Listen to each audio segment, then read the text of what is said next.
Saudara-saudari terkasih dalam Tuhan Yesus Kristus, hari ini Sabtu 20 September 2014. Gereja kita semua merayakan peringatan Santo Andreas Kim Taegon, seorang imam, dan Paulus Chong Hasan bersama dengan kawan-kawan mereka martir di Korea.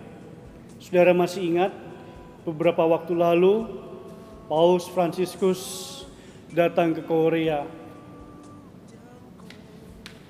bersyukur bersama dengan orang-orang muda, sekaligus merayakan para martir Korea yang berjuang demi iman kekatolikan, demi iman kepada Yesus Kristus. Saudara-saudari terkasih, sungguh luar biasa yang dilakukan oleh para martir di tanah Korea. Andreas Kim Taegon, Paulus Chong Hasan, dan masih banyak kawan-kawan lain yang baru saja digelari oleh Paus kita. Saudara, semakin hari semakin banyak kesaksian-kesaksian yang tumbuh, yang hidup. Para martir suci ini memberikan dirinya sebagai tempat wadah yang subur untuk pertumbuhan iman mereka.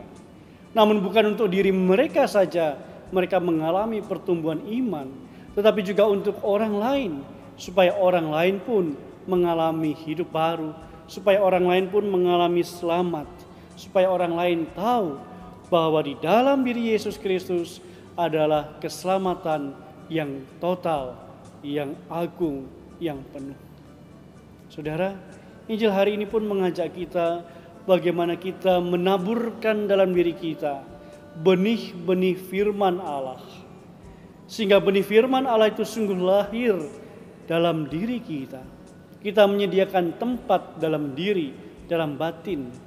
Sebagaimana tanah yang gembur, tanah yang subur, tanah yang siap dengan sebagai pupuk dan sebagainya.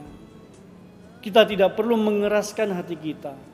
Kita tidak perlu menutup diri kita sehingga sabda Allah tidak bisa masuk dalam diri kita.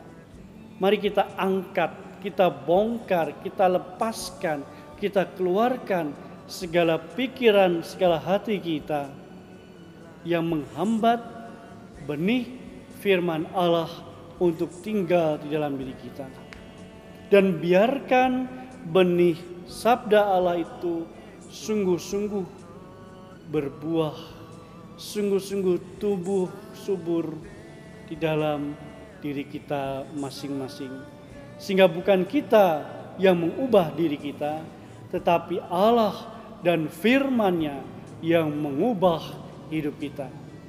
Bapak, Ibu, saudara-saudari terkasih, ketika kita mampu memberikan lahan yang subur bagi benih sabda Tuhan, bisa jadi tantangan demi tantangan makin besar di dalam hidup kita. Disinilah tanggung jawab kita dan keberanian kita menjadi saksi iman, menjadi martir-martir yang hidup. Dan kita berani memberi kesaksian kepada orang lain, Tuhan masih hidup, Tuhan masih ada.